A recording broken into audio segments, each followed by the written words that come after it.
કઈ રીતના ઉઘરાઈને ગેનીબેનને ફોર્મ ભરવાનું?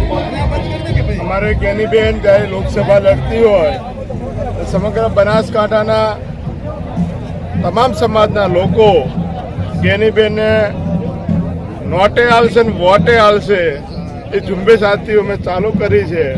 અને વોટ તો જ્યારે અમે 7મી મેના આપશું પણ એના પહેલાં 11 રૂપિયા ઘર દીઠ ગેનીબેનને મુંબઈ રૂપી કહો કે આ ચૂંટણીનો એક લોકફાળો કહો એમ કરીને ગેનીબેન એક નાના ગરીબ સમાજની દીકરી જ્યારે આટલી મોટી ચૂંટણી લડતી હોય તો દરેક સમાજના લોકો પોતાના સમાજની દીકરી લડે છે એવી રીતે સહભાગી થઈને ગેનીબેનની ચૂંટણી લડવા. આ કોઈ ગેનીબેન નહીં પણ આ બનાસકાંઠાની ખમીરવંતી જનતા લડવાની છે.